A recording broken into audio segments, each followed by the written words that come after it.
Assalamualaikum warahmatullahi wabarakatuh. Saya Dr. Gigi Wawan. Kita lanjutkan lagi. Ada apa dengan hari ini? Ya, hari ini saya setelah mengerjakan pasien dan alhamdulillah pasien itu selesai. Uniknya ada beberapa kasus yang saya kerjakan dan saya mau share ke kalian semua. Siapa tahu kasusnya sama dan video ini bisa menjawab pertanyaan-pertanyaan. Oh, saya bisa nggak ya untuk dilakukan pencabutan padahal darah saya tinggi? Oke, di sini saya ada pasien yang darah tinggi, tapi bisa saya kerjakan dan jangan tunda cabut gigi untuk pasien darah tinggi. Nah, penjelasannya seperti apa? Simak terus videonya sampai akhir, ada di video kali ini.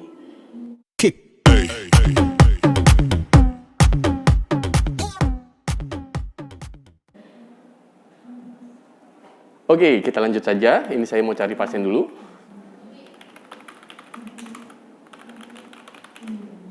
Hari ini ada seorang pasien yang menarik saya bahas supaya tidak ada pertanyaan-pertanyaan lagi. Ini ada pasien yang ceritanya di minggu sebelumnya ingin dilakukan pencabutan.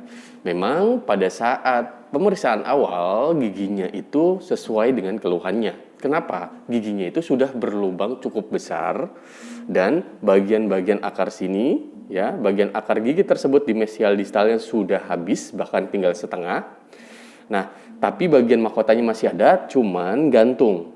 Nah, kok bisa seperti itu? Ya, ada kemungkinan sisa makanannya nempel semua di bagian akar gigi, sehingga mikroorganisme karies bisa masuk menggerogoti dari akar gigi tersebut. Jadi akar gigi setengahnya hilang dan dulu pernah sakit banget. Terus perjalanannya sembuh, sakit. Nah, terus akhirnya gigi itu yang busuk dan sekarang jadi indikasinya pencabutan. Nah, tapi pada saat diindikasikan pencabutan, saya cek keseluruhannya. Ternyata ada tensi ibu tersebut, ya, tensi ibu tersebut yang tinggi sekali. Tensinya adalah sekitar 200/100. Ya. Tensi tekanan darah itu termasuk dari kontraindikasi pencabutan. Ini saya bacakan ya. Pada keluhan awal itu tanggal 28 bulan 7 2023, berarti seminggu yang lalu ya. Nah, seminggu yang lalu datang dengan kasus gigi berlubang dan dengan keluhan ingin dicabut pada gigi berlubang itu. Nah, setelah gigi berlubang dicabutin semua dan ingin dipasangkan gigi palsu. Oke, kita kesampingkan dulu masalah gigi palsu.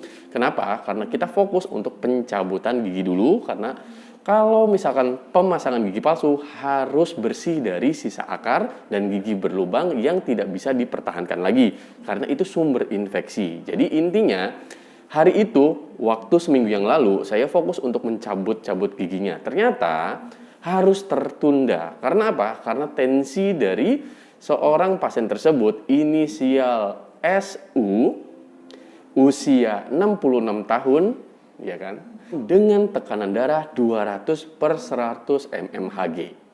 Nah, tapi di sini nadi 63 kali, suhunya 36,6 derajat Celcius, pernapasannya 20 kali, normal semua ya. SpO2-nya 97%. Nah, tapi di sini tensi darahnya tinggi.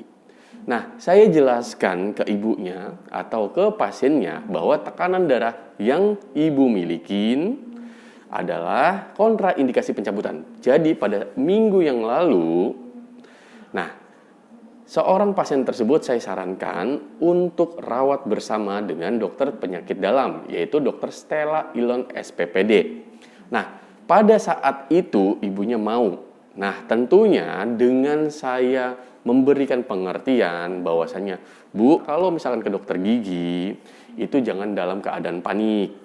Dalam keadaan takut, itu tidak boleh. Kenapa? Karena mempengaruhi tensinya tinggi. Dalam keadaan kecapean, dalam keadaan kurang tidur, dalam keadaan yang kurang fit. Nah, seperti itu. Nah, ibunya itu bilang, atau sang pasien itu bilang, ya dok, saya mohon maaf kalau misalkan keadaan saya seperti ini. Tapi tensi darah sebelumnya itu hanya 140 dok. Nah, pada saat menunggu antrian kok jadi 200/100. Nah, itu ada kemungkinan dari rasa ketakutan yang tinggi. Terus akhirnya saya tenangkan dengan memberikan pengertian ke ibunya bahwa tensi yang tinggi seperti itu termasuk kontraindikasi dari pencabutan. Kenapa? Pengidap hipertensi wajib berhati-hati jika mencabut giginya supaya terhindar dari perdarahan. Terus kalau misalkan hipertensi sering terjadi alasan menunda tindakan cabut gigi atau ekstraksi gigi. Hal ini karena tekanan darah tinggi dianggap dapat meningkatkan resiko perdarahan komplikasi kardiovaskuler. Ya, mohon diingat nih. Nah, meski begitu, tidak ada bukti yang kuat untuk mendukung penundaan cabut gigi sebenarnya. Nah, pada pasien yang peningkatan tekanan darah yang tinggi. Nah, terdapat beberapa ahli yang berpendapat bahwa ambang batas tekanan darah yang masih dapat diterima adalah 180/110 mmHg untuk kasus pencabutan kegawat daruratan dental. Nah, jadi kalau misalkan ibu tekanan darahnya 180, mungkin saya juga akan menunda ya, mungkin untuk mencari aman, tapi harus berkonsultasi atau rawat bersama dengan dokter spesialis penyakit dalam. Nah, untuk kasus-kasus tertentu dengan tekanan darah 160/100 mmHg untuk kasus biasa. Nah, jika tekanan darah berada di atas ambang tersebut, lebih baik dilakukan penundaan perawatan gigi dan hipertensi diterapi lebih dahulu. Kenapa? Ya takutnya pada saat dilakukan pencabutan, justru luka di dalam luka pencabutan tersebut akan mengeluarkan darah terus-menerus. Yang nantinya akan menjadi kepanikan, justru akan terjadi lemas karena darahnya keluar terus ya. Nah, sulit untuk membeku gitulah. Nah, oke. Nah, terus pada saat itu saya langsung konsulkan saja dengan dokter spesialis penyakit dalam. Kebetulan saya rujuk ke dokter Stella Ilon SPPD. Nah, di situ keluhannya digali semua dengan beliau. Ternyata keluhan pada saat itu adalah tengkuknya berat. Terus dari makan, proses makan, rasa ingin makan itu normal ya. Pada saat itu tekanan darahnya justru berkurang langsung drastis di 140/90. Berarti kan ibu yang tadinya 200/10 langsung ke dokter spesialis penyakit dalam itu langsung turun dong 140. Berarti seorang pasien tersebut itu ketakutan sekali. Mungkin berpikirnya udah macam-macam ya. Nah, maka dari itu peran penting dokter gigi dalam menangani pasien darah tinggi itu mesti sabar dan mesti memberikan pengertian-pengertian supaya pasiennya itu bisa lebih tenang lagi dari sebelumnya.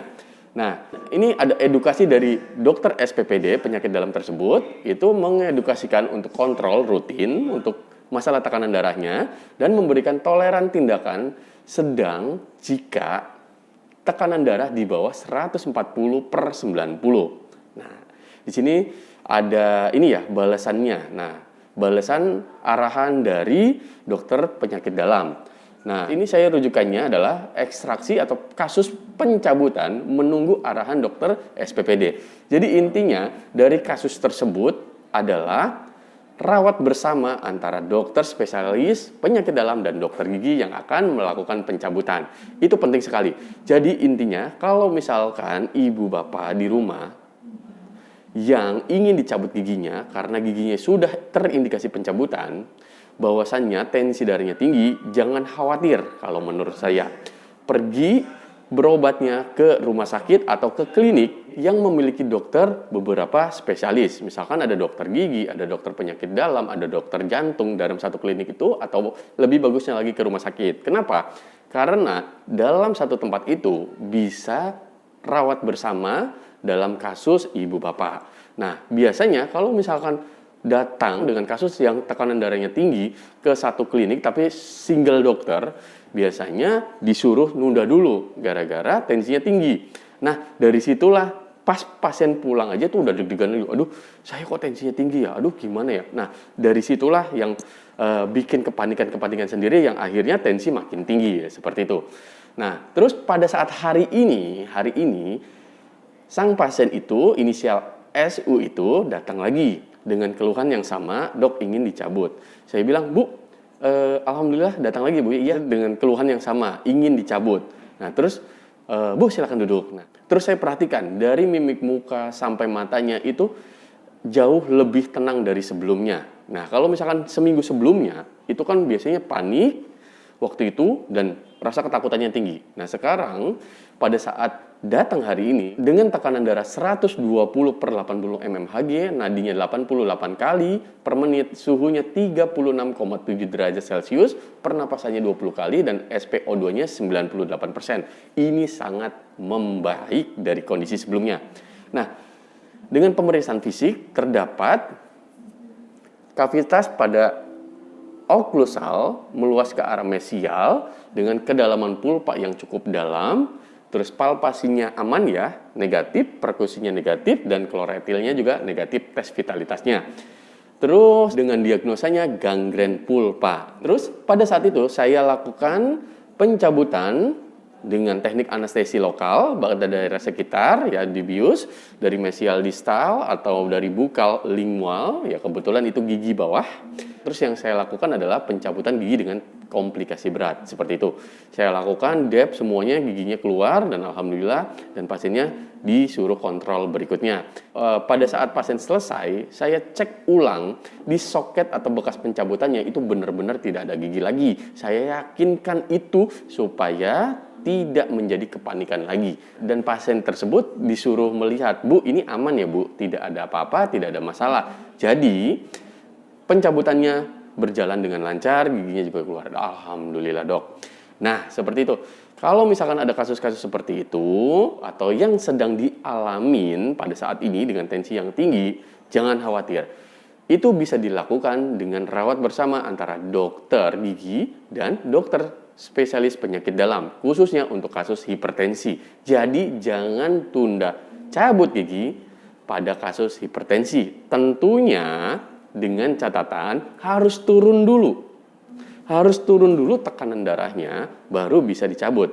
Minimal itu dari 180 per 110 jadi 140 atau 130 lah per 90. Nah, itu dokter gigi baru bisa mencabut gigi ibu bapak di rumah yang sedang dialamin sekarang. Seperti itu. Nah, sekarang sudah jelas ya. Jadi jangan takut lagi, jangan bimbang lagi. Pergi ke dokter gigi, semuanya aman. Dan kalau misalkan ada kasus yang seperti ini bisa disikapin dengan tenang. Terus ini ada kasus yang kedua ya. Ada apa dengan hari ini? Kasus yang kedua adalah justru sekarang kasus anak-anak nih. Kasus anak-anak datang dengan keluhan gigi atas depan. Itu ada fistulnya. Dia bengkak. Nanti saya ada fotonya di sini ya. Ada gambarnya sempat saya potret tadi. Dan itu riwayatnya, nah, ibu bapaknya sibuk dan anaknya itu bersama neneknya.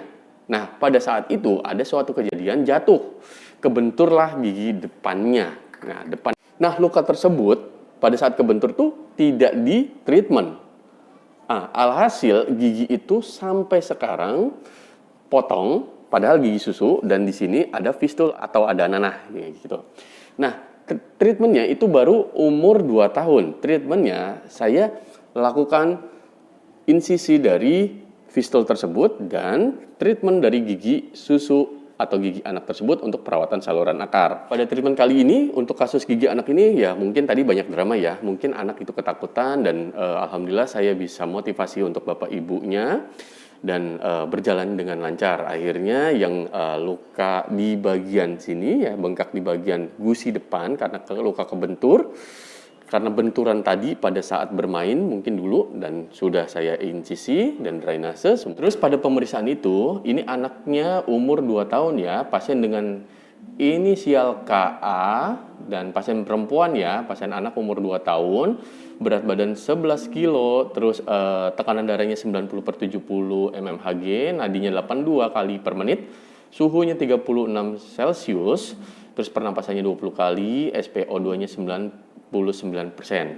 Nah, terus indikasinya adalah kavitas terjadi pada luka mesial distal, gigi dengan kedalaman pulpa, resiko karena benturan ya, traumatik gitu kan, pada gigi 61 atau gigi susu bagian atas ya, gigi anak, gigi desidui ya. Perawatan yang dilakukan adalah dengan diagnosa tersebut adalah saya open brimming filling, terus irigasi, drainase semuanya, saya ukur panjang kerjanya, terus saya lakukan langkah awal devitalisasi untuk melanjutkan perawatan saluran akar ya, perawatan saluran akar yang dilakukan gigi anak. Terus saya motivasi untuk orang tuanya selalu kooperatif, datang tepat waktu, karena perawatan saluran akar itu tidak bisa setengah-setengah. Artinya setiap minggu harus datang, tapi setiap minggu harus datang, harus kunjungan berikutnya untuk sterilisasi akar gigi. Ternyata itu tidak datang, tidak bisa gitu. Dan akhirnya alhamdulillah komitmen dengan orang tuanya kita udah lakukan, insya Allah minggu depan datang lagi.